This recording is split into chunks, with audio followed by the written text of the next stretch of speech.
Good morning students. आज हमारा जो न्यू चैप्टर है this is socialism in Europe and the Russian revolution. So इस चैप्टर को हम लोग पढ़ेंगे। जैसे कि हम लोगों ने प्रीवियस चैप्टर में ही पढ़ा था हिस्ट्री के कि फ्रेंच रेवोल्यूशन किस तरह से हुआ और कैसे जो उस समय की सोसाइटी थी उसका चेंज हुआ और उसका इम्पैक्ट पूरे यूरोप के ऊपर पड़ा। Means the French Revolution opened up the possibility of creating a dramatic change in the way in which society was structured.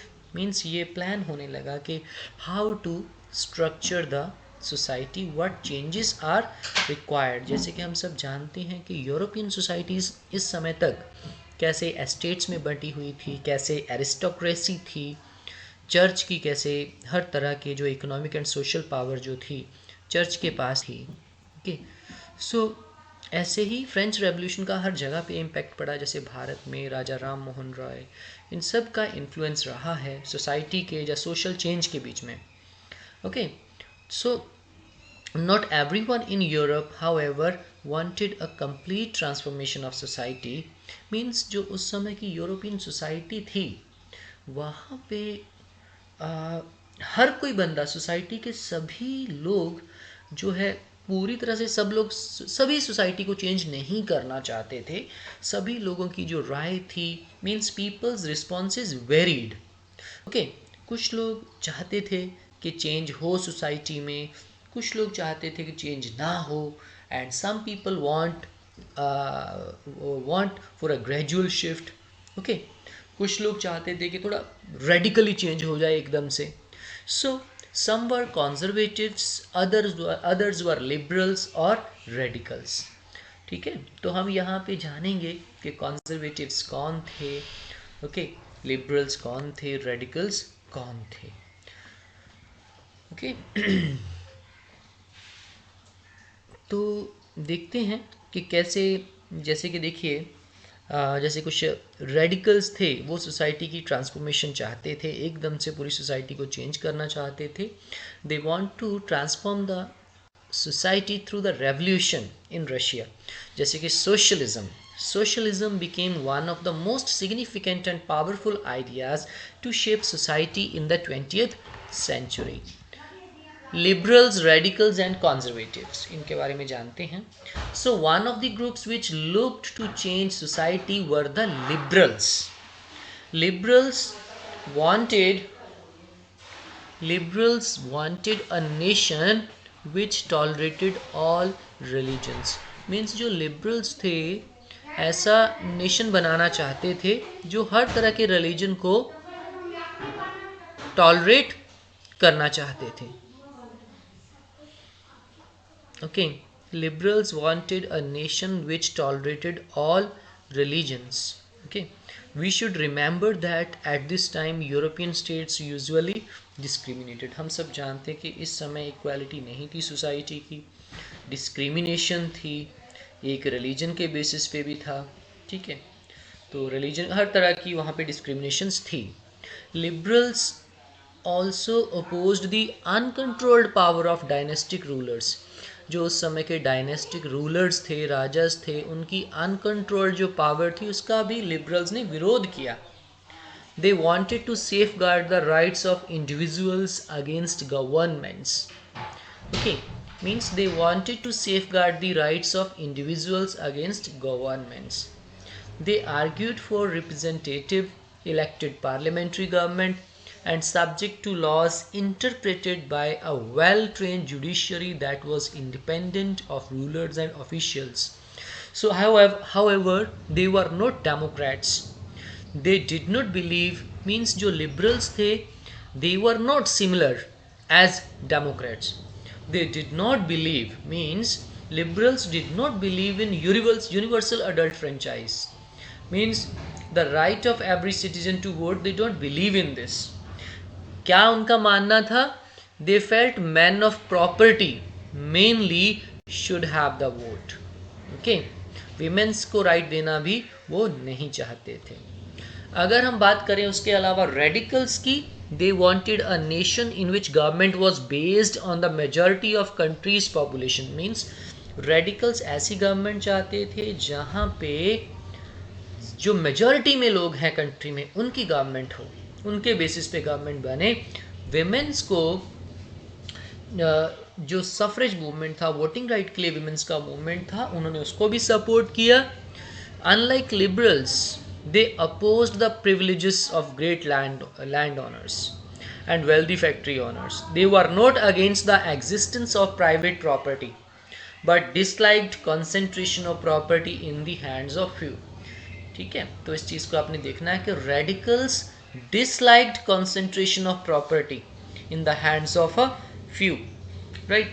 Conservatives were opposed to radicals and liberals.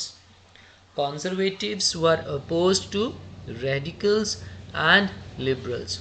After the French Revolution, however, even conservatives had opened their mind to the need for change. Okay. Earlier in the 18th century, conservatives had been generally opposed to the idea of change. By the 19th century, they accepted that some change were inevitable. तो क्या कहना था conservative का कि कुछ change जो है inevitable है, but believe that the past had to be respected. ठीक है, लिबरल अपने कंजर्वेटिव्स ने कुछ चेंज एक्सेप्ट किए हैं, लेकिन उनका कहना था कि हमें पास्ट का भी रिस्पेक्ट करना है, एंड जो चेंजेस हैं they had to be brought about through a slow process. So इस तरह से कॉन्जर्वेटिव्स चाहते थे. तो अभी हमने रेडिकल्स, कॉन्जर्वेटिव्स एंड लिबरल्स के बारे में जाना. Industrial society and social change. So it was a time when new cities came up and new industrialised regions developed. Railway expand हुई, इंडस्ट्रियल रेवोल्यूशन अकर्ड हुए. So industrialisation brought man, women, children to factories. Working hours factories में बहुत ज़्यादा लंबा समय था, wages बहुत कम थी, अनएम्प्लॉयमेंट कॉमन थी. ओके, और वहाँ पे जो काम करने वाले वर्कर्स थे, their housing and sanitation were problems at that time. So liberals and radicals searched for solution to these issues. Okay. Almost all industries were the property of individuals. Liberals and radicals themselves were often property owners and employers. Okay, so having made their wealth through trade or industrial ventures, they felt that such effort should be encouraged, that its benefits would be achieved if the workforce in the economy was healthy and citizens were educated. Opposed to the privileges the old aristocracy had by birth, they firmly believed in the value of individual effort, labor, and enterprise. If freedom of individuals were ensured, if the poor could labor and those with capital could operate without restraint, they believed that societies would develop. So many working men and women who wanted changes in the world rallied around liberal and radical groups and parties in the early 19th century. So some nationalists, liberals and radicals wanted revolutions to put an end to the kind of governments established in Europe in 1815. Okay, so means जो Europe में 1815 में government बनी थी, France में specially, तो वहाँ पे कुछ नेशनलिस्ट, लिबरल्स और radicals, they wanted revolution to put an end. इस तरह की सरकार को ख़त्म करना जो है, उसको एंड करने के लिए रेवोल्यूशन करने में बिलीव करते थे. जैसे in France, Italy, Germany and Russia, they became revolutionaries and work to overthrow existing monarch. Means monarchy को ख़त्म करना चाहते थे, मोनार्की को ख़त्म करना चाहते थे. Nationalists talked of revolutions that would create nations where all citizens would have equal rights. Means after 1815, Giuseppe Mazzini, an Italian nationalist, conspired with others to achieve this in Italy. Nationalists elsewhere, including India, read his writing. So उसके बाद देखते हैं coming of socialism to Europe. तो देखेंगे. So perhaps one of the most far-reaching visions of how society should be structured was socialism. Okay, by the mid 19th century in Europe, socialism was a well-known body of ideas that attracted widespread attention. Socialists were against private property. अब हम यहाँ पे ये पढ़ रहे हैं कि what do you know about the socialists? तो सोशलिस्ट जो थे प्राइवेट प्रॉपर्टी के अगेंस्ट थे.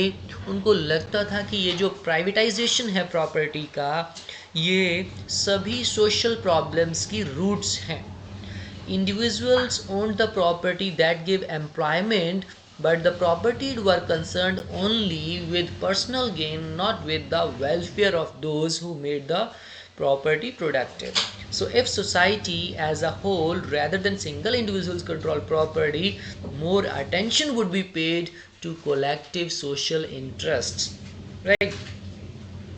So how could a society without property operate? तो क्या उस समय प्लान किया गया कि idea of cooperatives. Robert Owen थे a leading English manufacturer. He sought to build a cooperative community, जिसको हम न्यू हार्मनी इन इंडियाना या यूएसए कहा जाता था. Other socialist felt that cooperatives could not be built on a wide scale only through individual initiative. They demanded that governments encourage cooperatives. So in France, for instance, Louis Blanc wanted the government to encourage cooperatives. Means they replaced capitalist enterprises. The cooperatives were two associations of people who produced goods together, divided the profits according to the work done by the members. उसके अलावा Karl Marx थे, Frederick angels थे. They added their ideas to the body of arguments. तो Marx argued that industrial society was capitalist. Capitalists owned the capital invested in factories, and the profit of capitalists was produced by workers. Okay, the conditions of workers could not improve as long as this profit was accumulated by private capitalists. So workers had to overthrow capitalism and the rule of private property. Marx believed that to free themselves from capitalist exploitation, workers had to construct a radically socialist society where all property was socially controlled. This would be a communist society. Okay, he was convinced that workers would trump in their conflict with capitalists. A communist society was the natural society of the future. Okay, आगे हम देखेंगे support for socialism. इसकी support के लिए देखिए, by the 1817s socialist ideas spread through Europe. To coordinate their efforts, socialist formed an international body. जो socialist थे, इन्होंने एक इंटरनेशनल बॉडी की फॉर्मेशन की, जिसका क्या नाम रखा गया, the second international. So workers in England and Germany began forming associations to fight for better living and working conditions. So they set up funds to help members in times of distress and demanded a reduction of working hours and right to vote. So Germany में these associations worked closely with Social Democratic Party. Okay, और 1905 में Socialist and Trade Unionists formed a Labour Party in Britain and a Socialist Party in France. So however, till 1914, socialists never succeeded in forming a government in Europe, represented by strong figures in parliamentary politics. Their ideas did shape legislation, but governments continued run by the conservatives, liberals and radicals. The Russian Revolution कैसे हुआ वो जानते हैं हम लोग. So Socialists took over the government in Russia through the October Revolution of 1917. The fall of monarchy in February 1917 and events of October are normally called the Russian Revolution. तो हम देखते हैं कि 1914 में रशिया की क्या सिचुएशन थी. In 1914, Tsar Nicholas II, he ruled Russia and its empire. उसके अलावा अगर हम बात करें मॉस्को के आसपास जो मॉस्को की टेरिटरीज के अलावा रशियन एम्पायर के अंदर कौन कौन से एरियाज थे आज के समय के, Finland, Latvia, Lithuania, Estonia, parts of Poland, Ukraine and Belarus. So it stretched to the Pacific and comprised today's Central Asian states as well as Georgia, Armenia, and Azerbaijan. The majority religion was Russian Orthodox Christianity, which had grown out of Great Orthodox Church. But the empire also included Catholics, Protestants, Muslims, and Buddhists. Okay, so in this picture Tsar Nicholas II नज़र आ रहा है winter palace में Saint Petersburg में. तो यहाँ पे इस map में आप देख सकते हो the reasons which were under Russia and world war 1 के समय की सिचुएशन है. फिर बात करेंगे रशिया की इकोनॉमी और सोसाइटी की. ज़्यादातर जो रशिया के पीपल थे they were agriculturist. About 85% of Russian empire's population earn their living from agriculture. This proportion was higher than in most European countries. For instance, in France and Germany, the proportion was between 40% and 50%. अगर हम इसके comparatively France या Germany की बात करें तो वहाँ पे यही proportion 40% and 50% था. So in the empire, cultivators produced for the market as well as for their own needs, and Russia was a major exporter of grain. So industry was found in pockets, means बहुत ही कम industrial areas थे. जो prominent areas थे जो वो Saint Petersburg and Moscow में थे. Okay, many factories were set up in 1890s जब Russia में रेलवे नेटवर्क एक्सटेंड किया गया. फॉरेन इन्वेस्टमेंट इंक्रीज गई, कोल प्रोडक्शन डबल हुए कर दी गई, आयरन स्टील आउटपुट जो है वो भी बढ़ी. Okay, factory work by 1900 in some areas factory workers and craftsman were almost equal in number. So most industry was the private property of industrialists. So government supervised large factories to ensure minimum wages and limited hours of work. देखिए government ने तो ensure किया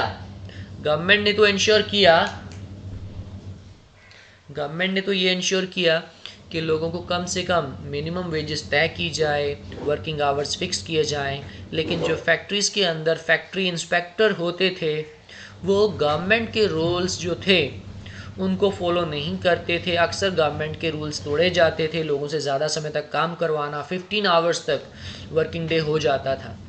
okay, और wages कम थी और जहाँ पे लोग रहते थे ऐसे डॉर्मिटरीज इस तरह से बनी हुई होती थी, वहाँ पे लोग रहते थे. वर्किंग कंडीशंस बड़ी ख़राब थी उस समय. ओके, तो इस समय तक मैन वीमेन सब एज अ फैक्ट्री वर्कर काम करते थे. ओके, तो इस समय तक अपनी प्रॉब्लम्स को आगे रखने के लिए अक्सर लोग स्ट्राइक्स करते थे, अपनी प्रॉब्लम्स के लिए आगे आते थे कि उनकी वेजेस बढ़ाई जाए, वर्किंग कंडीशंस को सुधारा जाए. तो अप्रॉक्सीमेटली ये सब होता रहता था. आगे देखते हैं socialism in Russia. All political parties were illegal in Russia before 1914. Russian socialist democratic workers party, it was founded in 1898 by socialist who respected Marx ideas. Okay, so some Russian socialists felt that the Russian peasant custom of dividing land periodically made the natural socialist. So peasants, not workers, would be the main force of revolution. So Russia could become socialist more quickly than other countries. Socialists were active in the countryside through the late 19th century. They formed the Socialist Revolution Party in 1900. This party struggled for peasants' rights and demanded that land belonging to nobles be transferred to peasants. Social Democrats disagreed with socialist revolutionaries about peasants. Okay, so Lenin felt that peasants were not one united group. Some were poor and others were rich. Some worked as laborers while others were capitalists who employed workers. So given this differentiation within them, they could not all be part of a socialist movement. So the party was divided over the strategy of organization. Vladimir Lenin, who led the Bolshevik group, thought that in a repressive society like Tsarist Russia, the party should be disciplined and should control the number and quality of its members. Others, Mensheviks, thought that the party should be open to all. Okay, आगे देखते हैं. और turbulent time 1905 revolution Russia का जो था, इस समय की अगर हम बात करें, Russia was an autocracy. Okay, So unlike other European rulers, even at the beginning of 20th century, the Tsar was not subject to parliament. Liberals in Russia campaigned to end this state of affairs. Together with the Social Democrats and Social Revolutionaries, they worked with peasants and workers during the revolution of 1905 to demand a constitution. Okay, so they were supported in the empire by nationalists in Poland, for instance, and in Muslim dominated areas by jihadists who wanted modernized Islam to lead their societies. So अगर हम बात करें the year 1904, a particularly bad one for Russian workers. इस समय prices चीज़ों के बहुत बढ़ गए, wages कम हो गए 20% तक, और इस समय जो एसोसिएशंस थी वर्कर्स की वहाँ पे मेंबरशिप बहुत ज़्यादा बढ़ी. ओके, सो इसी समय when 4 members of the assembly of Russian workers, जो 1904 में जिसकी फॉर्मेशन हुई थी, जब उनको डिसमिस कर दिया गया पुतिलोव आयरन वर्क्स में, तो वहाँ पे इंडस्ट्रियल एक्शन के लिए कॉल किया गया. एंड कुछ दिनों के बाद ही लगभग 1,10,000 वर्कर्स सेंट पीटर्सबर्ग में स्ट्राइक पे चले गए. डिमांड क्या थी? वर्किंग आवर्स को कम करवाना, वेजेस को बढ़ाना, वर्किंग कंडीशन को सुधारना. लीडर्स किसने लेड किया इसको? फादर गैपन ने, जो कि who reach the winter palace. So it was attacked by police and cos x. Over 100 workers were killed. 300 जो है जख्मी हुए. इस इंसिडेंट को ब्लडी संडे के नाम से जाना जाता है. इसके बाद इवेंट्स की एक सीरीज शुरू हो गई जिसको हम 1905 का रेवोल्यूशन कहते हैं. ओके, और इस समय लोगों की जो मेन डिमांड थी, उन्होंने कॉन्स्टिट्यूएंट असेंबली की डिमांड की, और ये जो सिस्टम है यहाँ पे डेमोक्रेसी, इक्वालिटी की डिमांड की, और एक अच्छा सिस्टम लाने की सब लोगों ने डिमांड की. सब लोगों का वहाँ पे सपोर्ट मिला इस मूवमेंट को. So during the 1905 revolution are allowed the creation of an elected consultative parliament. 5 में लोगों की डिमांड्स को ध्यान में रखते हुए ज़ार निकोलस II ने अलाउ कर दिया कि एक इलेक्टेड कंसल्टेटिव पार्लियामेंट या ड्यूमा बनाई जाएगी. Means before taking any decision, जो ज़ार निकोलस है he will consult with this parliament. इसका नाम था ड्यूमा. ओके, ड्यूमा बनाई गई. लेकिन after 1905 most committees and unions work unofficially since they were declared illegal. So several restrictions were placed on political activity. So Tsar dismissed the first Duma within 75 days and the re-elected second Duma within 3 months. तो पहली दोनों ही Dumas को, पहली वाली को 75 days में और दूसरे को 3 महीनों के अंदर ही डिसमिस कर दिया गया. एक्चुअली वो नहीं चाहता था कि कोई भी उसको क्वेश्चनिंग करे, उसकी अथॉरिटी को या उसकी पावर्स को कम करे. So he changed the voting laws and packed the third Duma with conservative politicians. Okay, so conservatives ने third Duma बनाई. Liberals and revolutionaries were kept out. जो liberals और revolutionary को इसमें शामिल नहीं किया गया. उसके बाद first world war and the Russian empire की अगर हम बात करें, जब वर्ल्ड वॉर शुरू हुआ, एलाइज बने दो, जिसमें एक साइड जर्मनी, ऑस्ट्रिया, तुर्की थे, सेंट्रल पावर्स इनको बोला जाता था, और दूसरी साइड में फ्रांस, ब्रिटेन एंड रशिया थे. ओके, बाद में जिनके साथ इटली और रोमानिया भी आके मिले. So each country had a global empire at the time. The war was fought outside Europe as well as Europe. इसको फर्स्ट वर्ल्ड वॉर कहा जाता है. ओके, सो पहले तो इस वर्ल्ड वॉर में जो लोगों ने खूब सपोर्ट किया, लेकिन धीरे धीरे धीरे जो Tsar refuse to consult the main parties in the Duma. So जिसकी वजह से जो लोगों की सपोर्ट थी वो कम हो गई. एंटी जर्मन सेंटिमेंट्स बहुत ज़्यादा बढ़ गए. Okay, as can be seen in the renaming of Saint Petersburg. एक जर्मन नेम था, उसको बदल दिया गया, पेट्रोग्रेड रख दिया गया. ओके, यहाँ पे इस वर्ल्ड वॉर 1 में रशिया वाली साइड, जो जर्मनी का ईस्टर्न फ्रंट था, यहाँ पे बहुत ज़्यादा बुरी तरह से हार हो रही थी रशियन आर्मीज़ की. जबकि जो वेस्टर्न फ्रंट था फ्रांस, इंग्लैंड वाली साइड से, वहाँ पे बहुत सक्सेसफुली वो लड़ रहे थे. ओके, लेकिन इस युद्ध में रशिया की इतनी ज़्यादा कैजुअलिटीज़ हुई, over 7 million casualties by 1917. So as they retreated Russian army, देखिए अब जैसे जैसे रशियन आर्मीज़ की हार हो रही थी तो इन्होंने क्या किया, ताकि जर्मन सैनिक उनकी ओर बढ़ ना सकें, वहाँ पे सर्वाइव ना कर सकें, तो उन्होंने वहाँ की जितनी भी लोगों की क्रॉप्स थी, घर थे, उनको डिस्ट्रॉय कर दिया गया, जिसकी वजह से 3 मिलियन रिफ्यूजीज़ जो थे वो बढ़ गए, जिनके पास रहने खाने के लिए कुछ भी नहीं था, जिसकी वजह से लोग ज़ार के अगेंस्ट हो गए, इस वॉर के अगेंस्ट हो गए। ओके, इंडस्ट्री के ऊपर भी इस वॉर का बहुत ही गहरा इम्पैक्ट पड़ा, और इस वॉर की वजह से जो न्यूली सेटअप इंडस्ट्री थी, जो न्यू सेटअप इंडस्ट्री थी, वहाँ पे इंडस्ट्रियल गुड की सप्लाई कम हो गई, बंद हो गई, बहुत ज़्यादा प्रॉब्लम हो गई। यहाँ पे जो ट्रांसपोर्टेशन के लिए रेलवेज़ थी वो भी अब पहले तरह के नहीं रही, ब्रेक डाउन हो गई, हर तरफ से प्रॉब्लम आने लगी, लेबर में बहुत सारी शॉर्टेज, प्रोडक्शन नहीं हो रही थी, चीज़ों के प्राइसेस बढ़ रहे थे, डिमांड बढ़ रही थी, सप्लाई कम थी। So by the winter of 1916 riots at bread shop were common, अक्सर जो है उस समय तक दंगे होने शुरू हो गए। February Revolution in Petrograd. So in the winter of 1917, conditions in the capital Petrograd were grim. उस समय जो सिचुएशन थी, तो वहाँ पे रिवर नेवा के राइट साइड में वर्कर्स क्वार्टर्स एंड फैक्ट्री थी, लेफ्ट बैंक में जो फैशनेबल एरिया था, विंटर पैलेस था, ऑफिशियल बिल्डिंग्स थी जहाँ पे ड्यूमा की मीटिंग होती थी।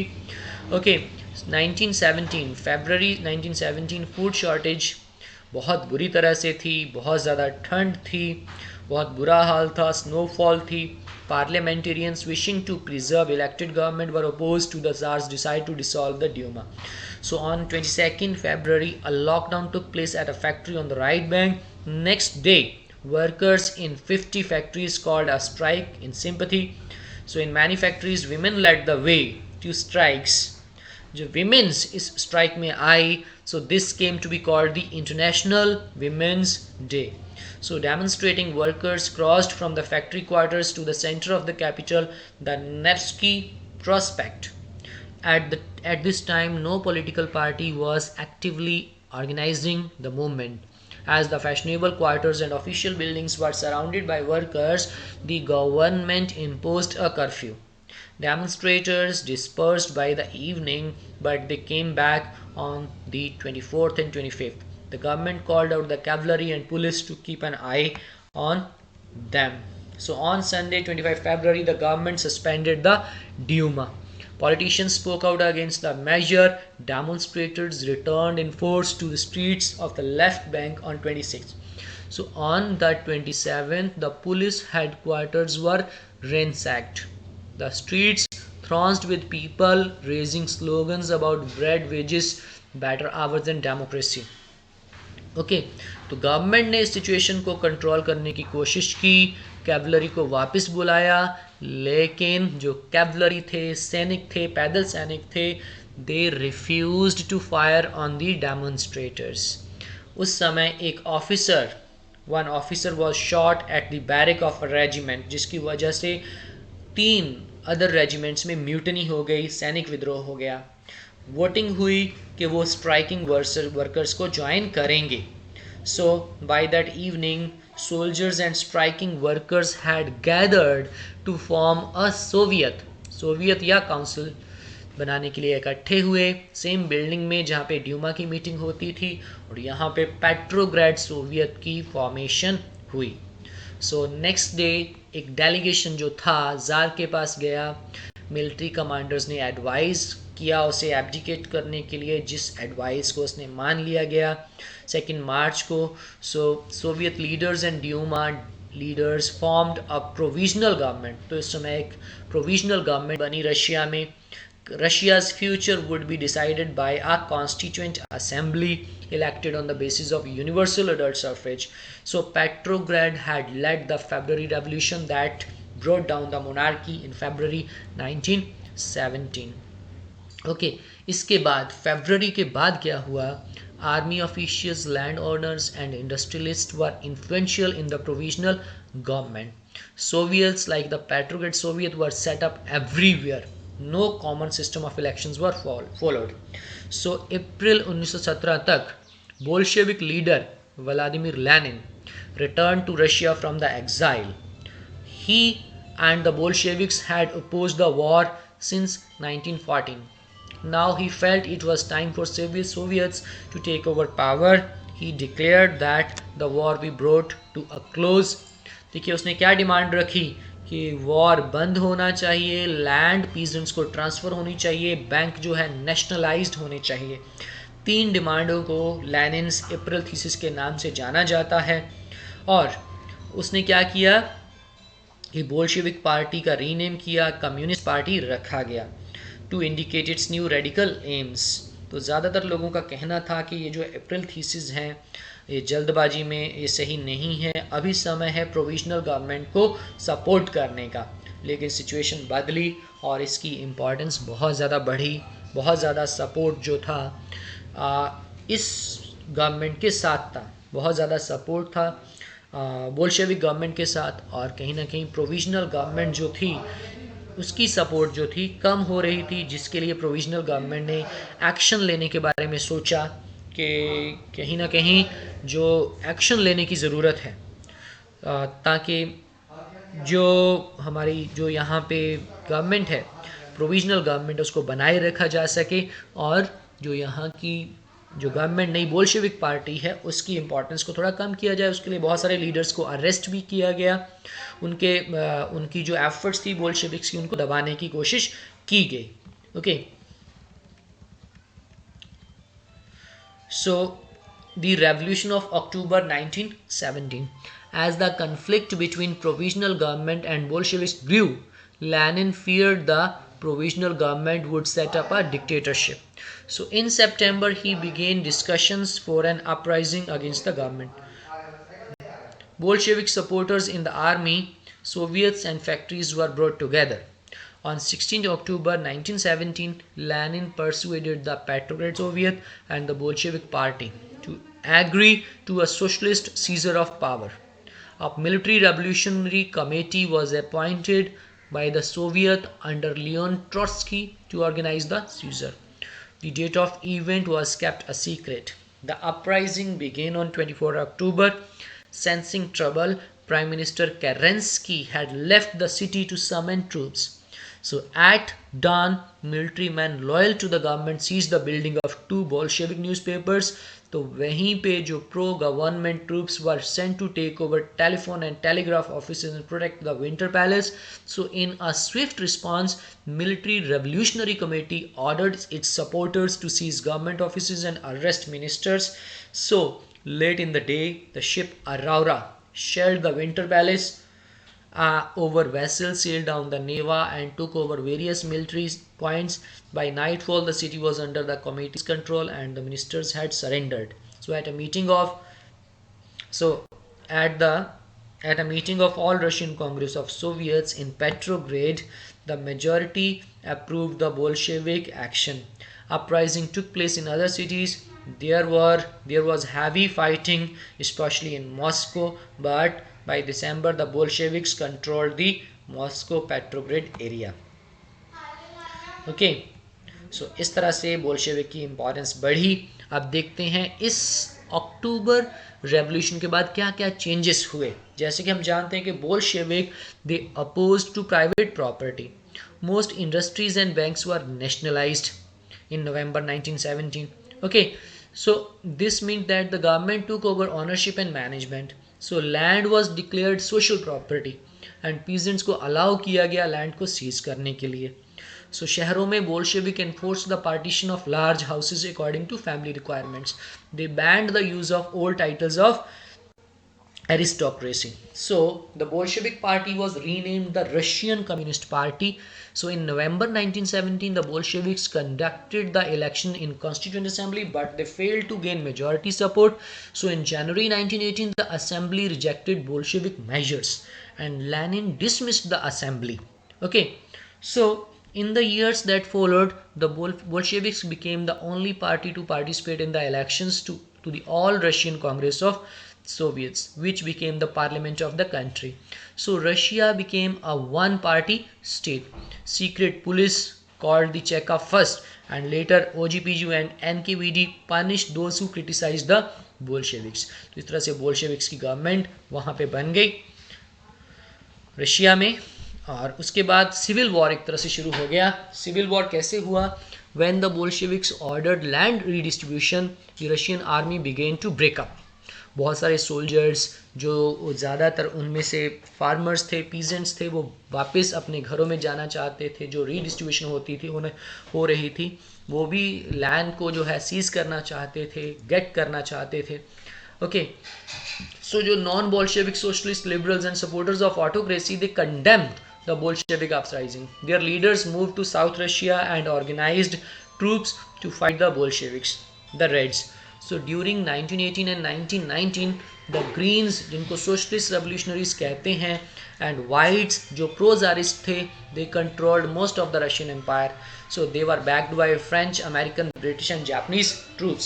All those forces who were worried at the growth of socialism in Russia. So as these troops and the Bolsheviks fought a civil war, looting, banditry and famine became common at that time, right? So partly to remedy this, most non-Russian nationalities were given political autonomy in Soviet Union, the state the Bolshevik created from the Russian Empire in December 1922. Okay. आगे, making a social society, socialist society. तो during the civil war the Bolsheviks kept industries and banks nationalised. They permitted peasants to cultivate the land that had been socialized. Bolsheviks used confiscated land to demonstrate what collective work could be. So a process of centralized planning was introduced.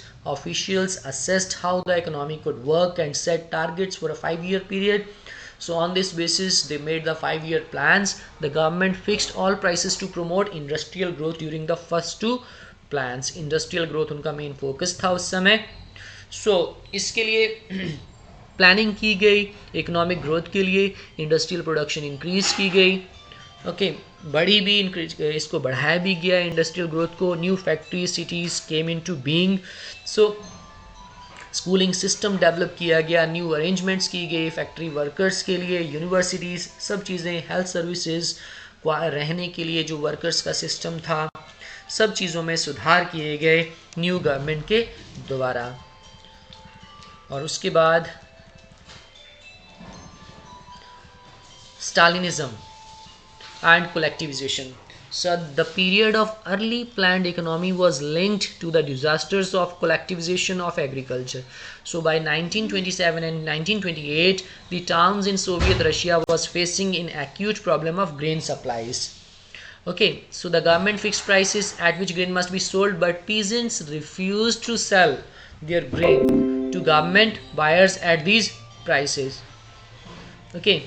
So Stalin, who headed the party after the death of Lenin, introduced firm emergency measures. So he believed that rich peasants and traders in the countryside were holding stock.